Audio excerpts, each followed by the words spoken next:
पंतप्रधान नरेंद्र मोदी आज माय भारत बजेट क्विजच्या राज्यस्तरीय विजेत्यांशी साधणार संवाद।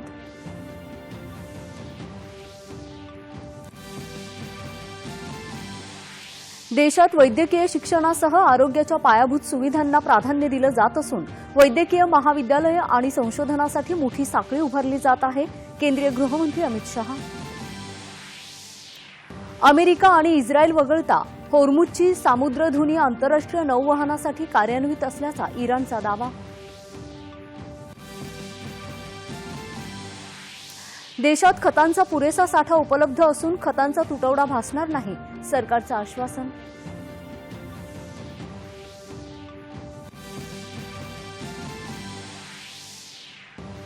मुख्यमंत्री देवेंद्र फडणवीस यांना राज्यपालांच्या हस्ते राहुरीच्या महात्मा फुले कृषी विद्यापीठाकडून डॉक्टर ऑफ सायन्स ही मानद पदवी बहाल। आणि बँकॉक इथं सुरू असलेल्या world boxing under 19 future cup या 19 वर्षाखालील जागतिक मुष्टियुद्ध स्पर्धेत भारताच्या 4 मुष्टियोद्ध्यांचा अंतिम फेरीत प्रवेश। नमस्कार, एकच्या बातमीपत्रात मी रेश्मा बोडके आपलं स्वागत करते। आता पाहूयात बातम्या विस्ताराने। पंतप्रधान नरेंद्र मोदी माय भारत बजेट क्वेस्ट या स्पर्धेच्या राज्य आणि केंद्रशासित प्रदेश स्तरावरच्या विजेत्यांशी संवाद साधणार आहेत। या उपक्रमाद्वारे केंद्रीय अर्थसंकल्पावर चर्चा करून विकसित भारत उभारणीसाठी युवकांना त्यांचा दृष्टिकोन मांडता येणार आहे। सहभागात्मक प्रशासन आणि आर्थिक नियोजनात युवा शक्तीच्या सहभागावर हा कार्यक्रम लक्ष केंद्रित करतो।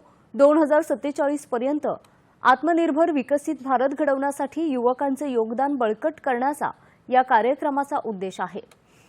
या स्पर्धेला मोठा प्रतिसाद लाभला असून 12 लाख युवक यात सहभागी झाले, तर 47,000 निबंध सादर करण्यात आले आहेत। आसामच्या आरोग्य क्षेत्रात मोठी प्रगती झाली असून वैद्यकीय शिक्षणासह आरोग्याच्या पायाभूत सुविधांना देशात सर्वोच्च प्राधान्य दिले जात आहे, असं प्रतिपादन केंद्रीय गृहमंत्री अमित शहा यांनी केलं आहे। गुवाहाटी इथं आसाममधील विविध वैद्यकीय प्रकल्पांचं उद्घाटन आणि भूमिपूजन प्रसंगी ते बोलत होते। रुग्णांना आणि विद्यार्थ्यांना उपचारासाठी किंवा शिक्षणासाठी परदेशात जाण्याची वेळ येऊ नये यासाठी देशभरात वैद्यकीय महाविद्यालयांची आणि संशोधनाची मोठी साखळी उभी केली जात आहे। यात टाटा ट्रस्ट आणि राधाकृष्ण दमानी यांसारख्या समाजसेवकांचा मोठा वाटा असून त्यांच्या योगदानामुळे देशातील कॅन्सर रुग्णांना मोठा दिलासा मिळत आहे, असं शहा यांनी नमूद केलं आहे।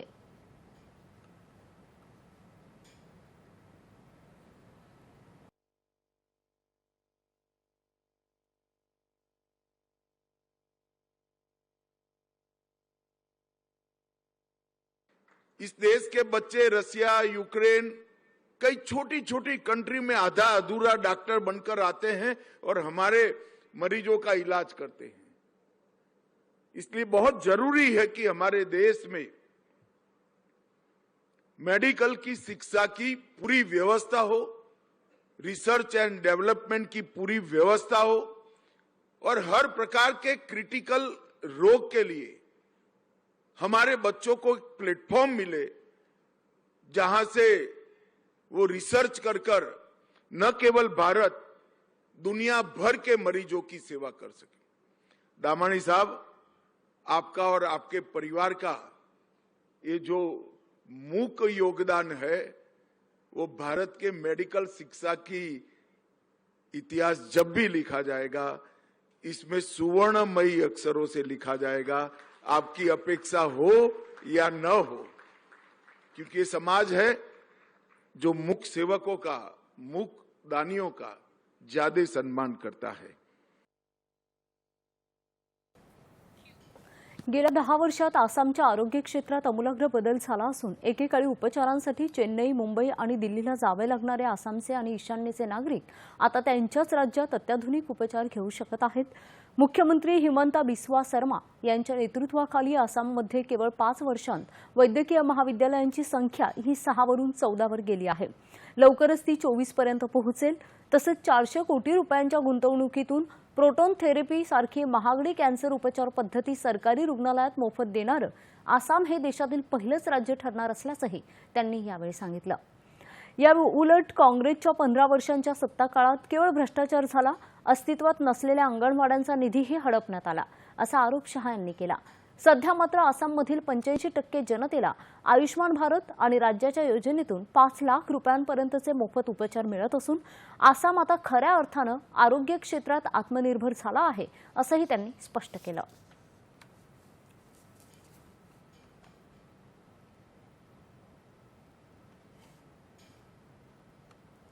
धोरणात्मकदृष्ट्या महत्त्वाची असलेली होर्मुझची सामुद्रधुनी आंतरराष्ट्रीय नौवहनासाठी कार्यान्वित असल्याचं इराणचे परराष्ट्र व्यवहार मंत्री अब्बास अरांघांची यांनी म्हटलं आहे. मात्र अमेरिका आणि इस्रायलशी संबंधित जहाजांना या मार्गानं परवानगी नाही, असंही त्यांनी स्पष्ट केलं आहे. सागरी वाहतूक पूर्णपणे बंद झालेली नाही, असा दावाही त्यांनी केलाय. या मार्गानं इतर देश प्रवास करू शकतात. सुरक्षेच्या दृष्टिकोनातून काही शिपिंग कंपन्यांनी हा मार्ग टाळण्याचा निर्णय घेतला असल्याचंही त्यांनी सांगितलं आहे. शेकडो टँकर्स आणि मालवाहू जहाजं या भागातून जात असल्याचा दावाही त्यांनी केलाय. होर्मुझ समुद्रधुनीतून शेकडो जहाजं अडकून पडल्याच्या पार्श्वभूमीवर इराणच्या परराष्ट्र व्यवहार मंत्र्यांनी हा दावा केला आहे. केंद्रीय निवडणूक आयोगाची आज दुपारी 4 वाजता पत्रकार परिषद होणार असून 4 राज्य आणि एका केंद्रशासित प्रदेशाच्या निवडणुकांची घोषणा यावेळी होण्याची शक्यता आहे. पश्चिम बंगाल, केरळ, आसाम, तामिळनाडू आणि पुदुच्चेरी विधानसभा निवडणुकांची घोषणा करण्यात येईल. 294 सदस्य असलेल्या पश्चिम बंगाल विधानसभेची मुदत ही 7 मे रोजी संपते, तर 126 सदस्यीय आसाम विधानसभेची मुदत ही 20 मे आणि 140 सदस्य असलेल्या केरळ विधानसभेची मुदत ही 23 मे रोजी संपणार आहे. 234 सदस्यीय तामिळनाडू विधानसभेची मुदत ही 10 मे, तर 30 सदस्यीय पुदुच्चेरी विधानसभेची मुदत ही 15 जूनला संपत आहे. देशात गरजेपेक्षा जास्त खतं उपलब्ध असून जगभरातल्या सहयोगी देशांनी खताच्या सुरळीत पुरवठ्याचा विश्वास दिला आहे, असं परराष्ट्र व्यवहार मंत्रालयाचे प्रवक्ते रणधीर जयस्वाल यांनी स्पष्ट केलं आहे. देशामध्ये खतांचा तुटवडा भासणार नाही, असंही त्यांनी स्पष्ट केलंय. पश्चिम आशियामधल्या परिस्थितीवर आयोजित आंतर मंत्रालयीन पत्रकार परिषदेत जयस्वाल बोलत होते.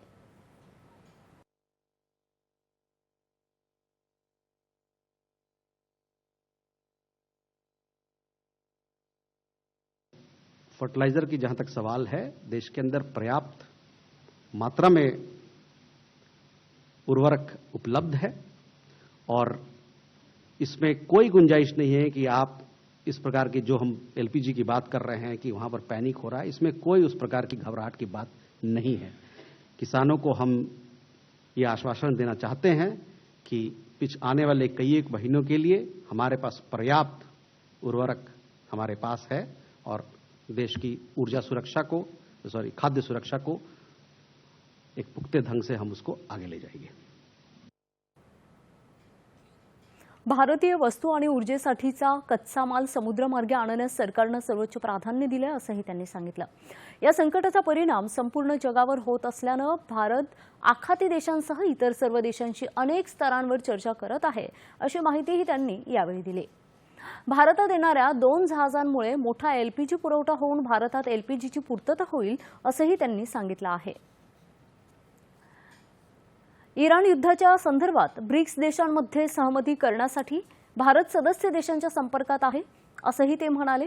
मात्र या संदर्भात एकमत झालं नाही, संयुक्त निवेदन शक्य होत नसल्याचंही त्यांनी स्पष्ट केलं आहे.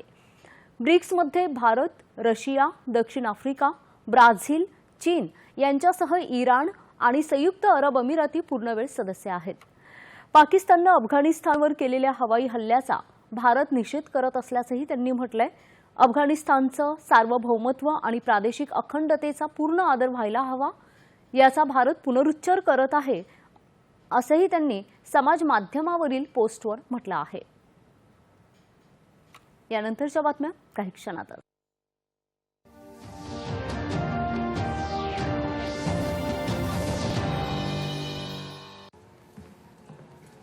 फॉरेक्स ट्रेडिंग आता एका ट्रेड मध्ये सिक्सर अडकला. प्रसिद्ध आधी सेफ्टी नाहीतर क्लीन बोर्ड. अनऑथराइज्ड प्लॅटफॉर्म्सवर फॉरेक्स ट्रेडिंग म्हणजे नुकसान, फसवणूक आणि कायदेशीर कारवाईची भीती. म्हणजे नुकसानीची हॅट्रिक. यासाठी आरबीआय वेबसाईट वर जा, ऑथोराइज लिस्ट तपासा. आरबीआय सांगते, जाणकार बना, सतर्क रहा.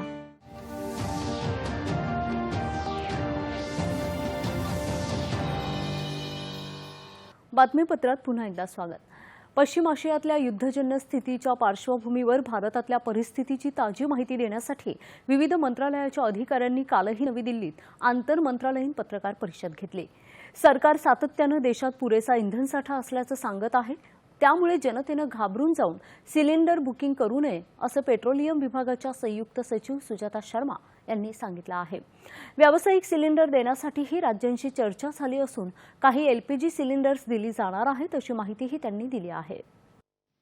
कमर्शियल सिलेंडर्स के बारे में काफ़ी डिस्कशन हुआ और उसके बाद ये निर्णय लिया गया कि कमर्शियल कंज्यूमर्स को भी कुछ एलपीजी दी जाए और इस संदर्भ में स्टेट गवर्नमेंट्स के साथ भी डिस्कशन हुआ है और जो कमर्शियल सिलेंडर्स हैं स्टेट गवर्नमेंट के डिस्पोजल पर रखे गए हैं टू प्रायोरिटाइज द कंज्यूमर्स. और इसके बारे में मैं आपको ये बताना चाहूँगी कि लगभग 29 स्टेट्स और यूनियन टेरिटरीज में कमर्शियल सिलेंडर्स का डिस्ट्रीब्यूशन स्टार्ट हो गया है और वो कंज्यूमर्स को मिल गए हैं. जहाज बांधणी मंत्रालयाचे सचिव राजेश कुमार सिन्हा यांनीही या पत्रकार परिषदेत माहिती देताना गेल्या 24 तासात आखाती देशातून 30 खलाशांना सुखरूप भारतात आणल्याचं सांगितलं. आतापर्यंत 253 खलाशांना परत आणल्याचंही त्यांनी सांगितलं. शिवालिक आणि नंदादेवी या भारताच्या 2 मालवाहू जहाजांनी होर्मुझची सामुद्रधुनी ओलांडली असून ती येत्या 16-17 मार्चला भारतात पोहोचतील अशी माहितीही त्यांनी दिली आहे. पश्चिम आशियातल्या सध्याच्या परिस्थितीमुळे जगभरात इंधन पुरवठा विस्कळीत झालाय. भारतात इंधन आणि खतांचाही पुरेसा साठा असल्याचं सरकारनं स्पष्ट केलंय. तरीही या संदर्भात अफवा पसरवल्या जात आहेत. मात्र या संदर्भातली ही खरी परिस्थिती पाहूयात.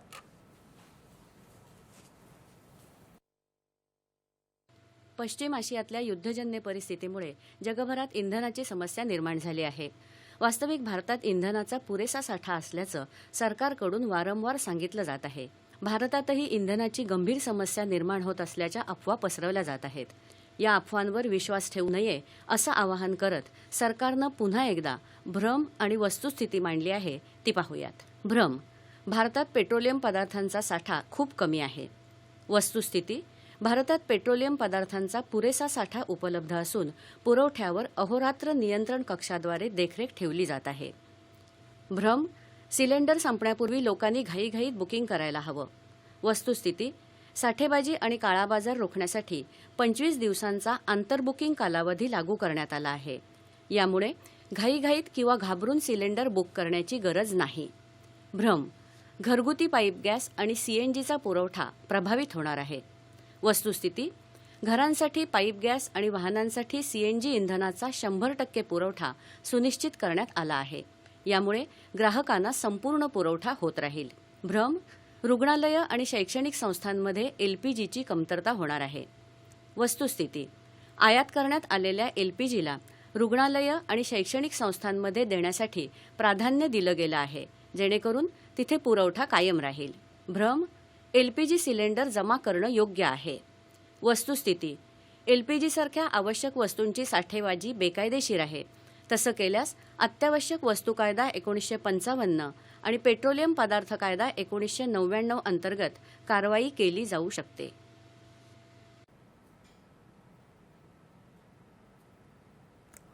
अमेरिका, इस्रायल आणि इराण यांच्यात सुरू असलेल्या युद्धाच्या पार्श्वभूमीवर इराणनं दुसऱ्या आठवड्यात जॉर्डनवर 85 क्षेपणास्त्र आणि ड्रोन हल्ले केले असून यात 9 जण जखमी झाल्याची माहिती जॉर्डननं दिली आहे.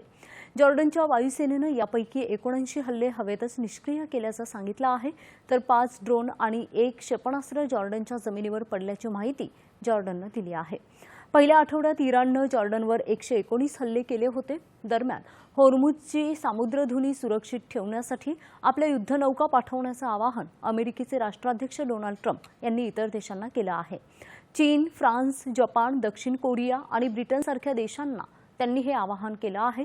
या समुद्री मार्गातून अनेक देशांना तेल आणि वायू मिळत असल्यामुळे या मार्गाची सुरक्षितता खूप महत्त्वाची असल्याचंही त्यांनी सांगितलं.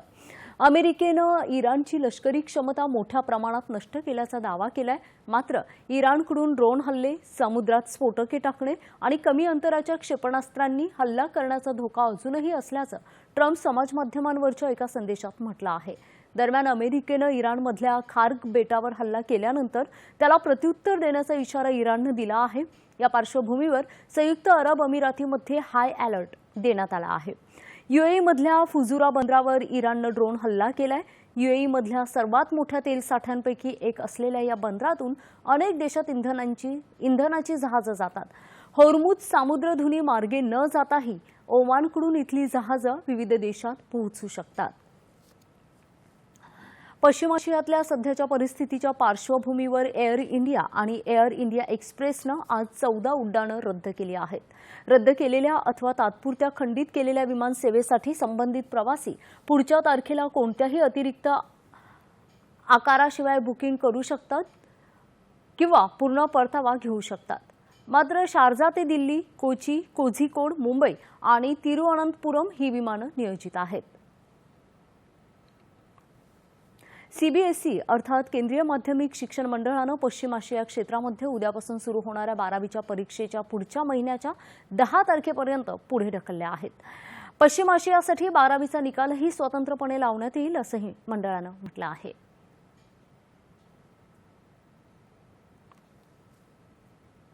माणसानं आयुष्यभर शिकत राहायला हवं, त्याचबरोबर राष्ट्रसेवेसाठीही काम करायला हवं असं सांगून हेच परिपूर्ण जीवन असल्याचं राज्यपाल जिष्णुदेव वर्मा यांनी म्हटलं आहे. ते आज अहिल्यानगर जिल्ह्यातल्या महात्मा फुले कृषी विद्यापीठाच्या 39व्या पदवी प्रदान समारंभात बोलत होते. या समारंभात मुख्यमंत्री देवेंद्र फडणवीस यांना कृषी क्षेत्रातील योगदानासाठी मानद डॉक्टर ऑफ सायन्स ही पदवी राज्यपालांच्या हस्ते प्रदान करण्यात आली. मुख्यमंत्री सौर कृषी वाहिनी योजनेमुळे शेतकऱ्यांना दिवसा 12 तास वीज देण्याचा राज्य सरकारचा प्रयत्न असल्याचं मुख्यमंत्री देवेंद्र फडणवीस यांनी म्हटलं. या योजनेला आंतरराष्ट्रीय सौर आघाडीकडून जगातील सर्वात मोठी वितरित सौर योजना म्हणून मान्यता मिळाल्याचंही मुख्यमंत्र्यांनी यावेळी सांगितलं.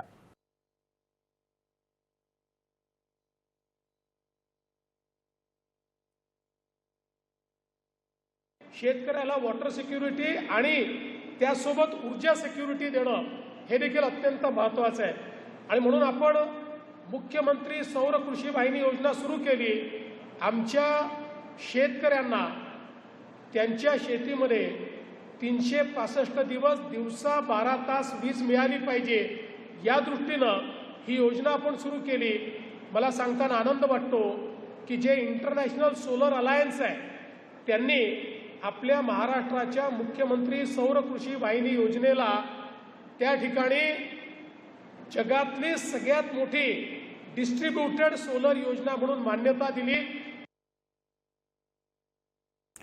हवामान बदल हे शेतीसमोरील मोठं आव्हान असून त्यावर मात करण्यासाठी जैवतंत्रज्ञान, नवीन वाणांची निर्मिती आणि आधुनिक तंत्रज्ञानाचा वापर आवश्यक असल्याचं त्यांनी सांगितलं.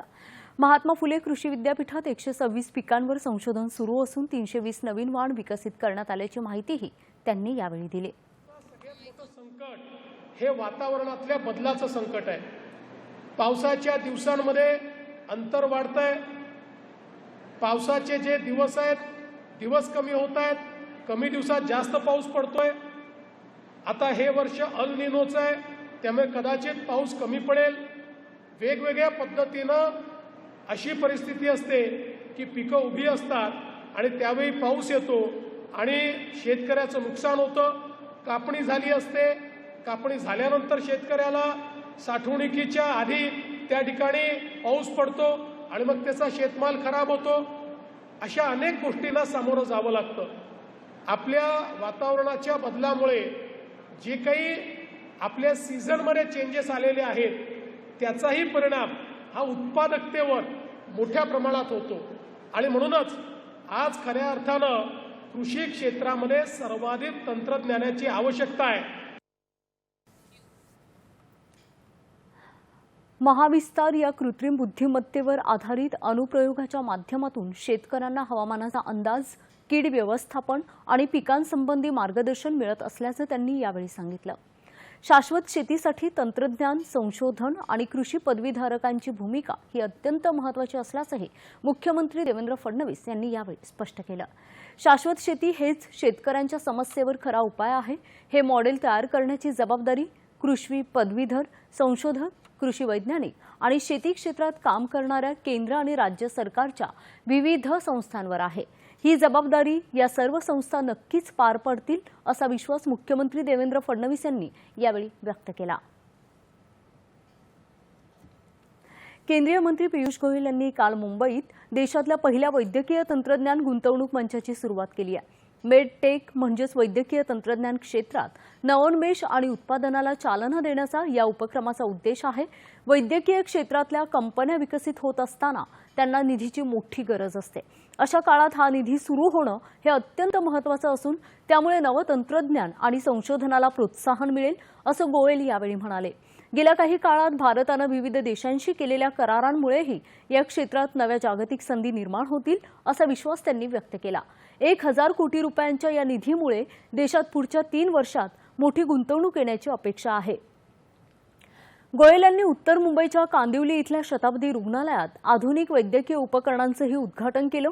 सार्वजनिक आरोग्य सेवा अधिक सक्षम करण्यासाठी सरकार कटिबद्ध असल्याचं गोयल यांनी यावेळी सांगितलं. शताब्दी रुग्णालयानं महाराष्ट्रात पहिल्यांदाच राष्ट्रीय रुग्णालय आणि आरोग्य सेवा प्रदाता मंडळाची अधिस्वीकृती मिळवली आहे. आरोग्य सेवांचा दर्जा वाढवण्यासाठी हे मानांकन उपयुक्त ठरेल असं गोयल यावेळी म्हणाले. दहिसर इथल्या रिव्हर व्हॅली ब्रिजचंही त्यांनी उद्घाटन केलं. या पुलामुळे दहिसरमधलं दळणवळण सुधारेल असं ते म्हणाले.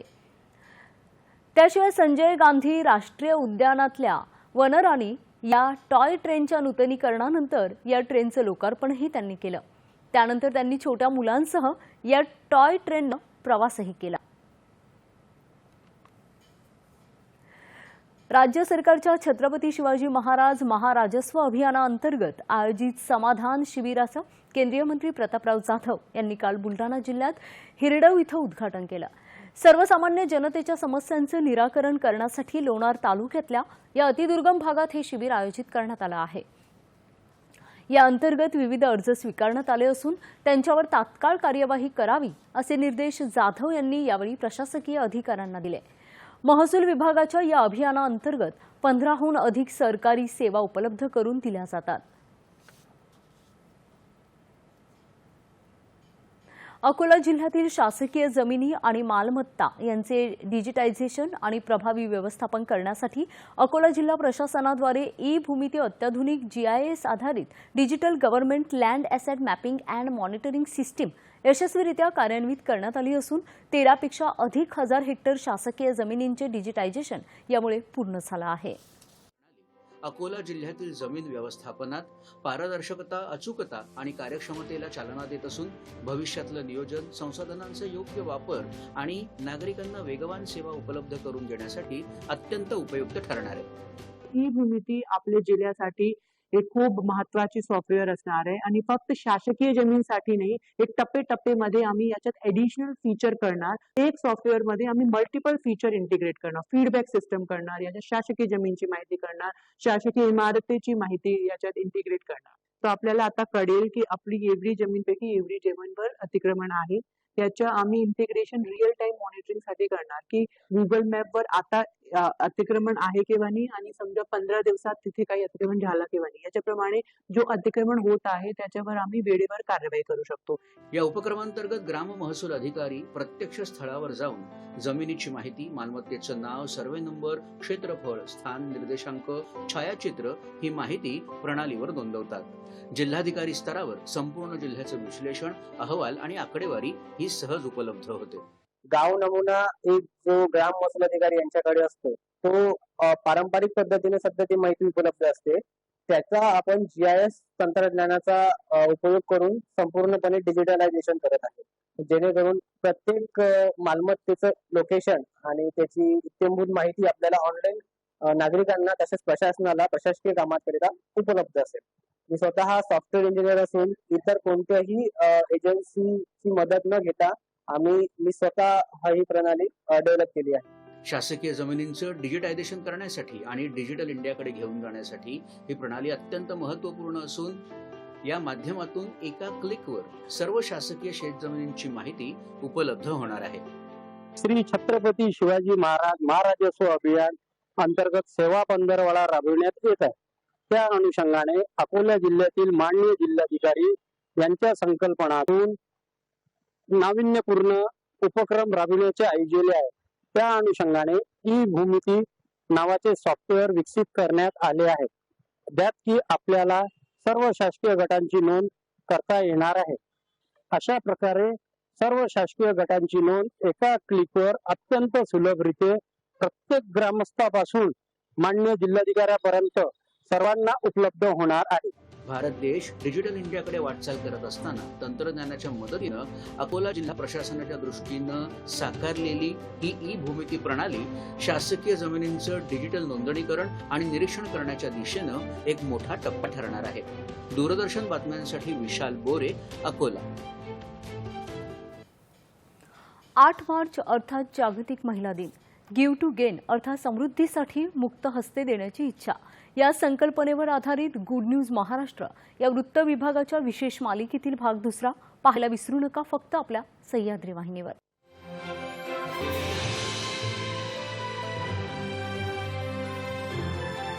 आठ मार्च अर्थात जागतिक महिला दिन. महिलांच्या जिद्दीला आणि कर्तृत्वाला सलाम करण्याचा दिवस. महाराष्ट्रातल्या अशाच काही सामान्यातल्या असामान्य महिलांच्या प्रेरणादायी कहाण्या पाहायला विसरू नका गुड न्यूज महाराष्ट्राच्या विशेष मालिकेत 15 मार्च 2026 रोजी दुपारी 4 वाजता आपल्या सह्याद्री वाहिनीवर. पश्चिम आशियातील युद्धाच्या पार्श्वभूमीवर फॉर्म्युला 1 प्रशासनानं एप्रिल महिन्यात होणाऱ्या बहारीन आणि सौदी अरेबिया ग्रांड प्री शर्यती स्थगित करण्याची घोषणा केली आहे. आणि या निर्णयामुळे येत्या 12 एप्रिलला होणारी बहारीन ग्रांड प्री शर्यत आणि 19 एप्रिलला सौदी अरेबियामध्ये जेद्दाह इथं होणारी ग्रांड प्री शर्यत आता नियोजित वेळेत होणार नाही. मध्य पूर्वेतील सध्याची गंभीर परिस्थिती पाहता हा निर्णय घेणं कठीण होतं. तरीही सध्याच्या स्थितीत तोच योग्य पर्याय असल्याचा फॉर्म्युला 1चे अध्यक्ष स्टेफनो डोमेनेकाली यांनी स्पष्ट केला आहे.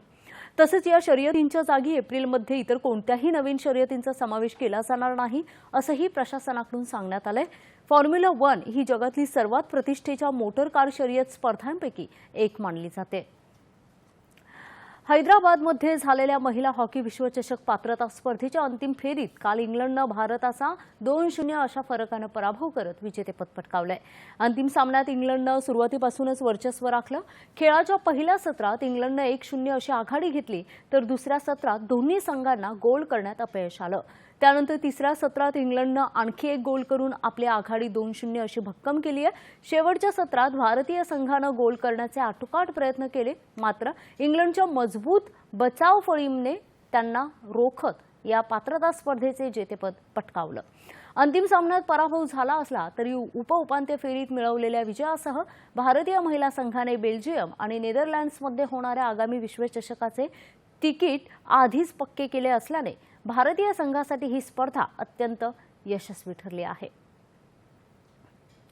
बँकॉक इथं सुरू असलेल्या world boxing under 19 future cup या जागतिक मुष्टियुद्ध स्पर्धेत भारताच्या 4 मुष्टियोद्ध्यांनी अंतिम फेरीत प्रवेश केला आहे. गुंजन, जयश्री देवी, चंद्रिका पुजारी आणि अंबेकर मितेई यांनी अंतिम फेरीमध्ये जागा मिळवली आहे. तर राधामणी लोंगजाम हिला उपांत्य फेरीत पराभव पत्करावा लागला असून तिला कांस्य पदकावर समाधान मानावं लागलंय. ही स्पर्धा डकार इथं होणाऱ्या 2026 समर युथ ऑलिम्पिकसाठी पात्रता स्पर्धा आहे.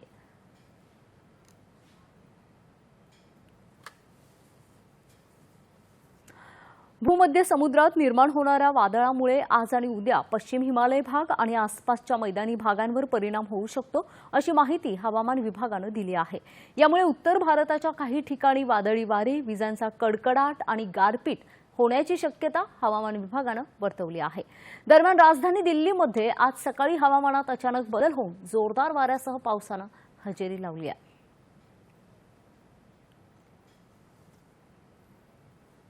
ठळक बातम्या पुन्हा एकदा.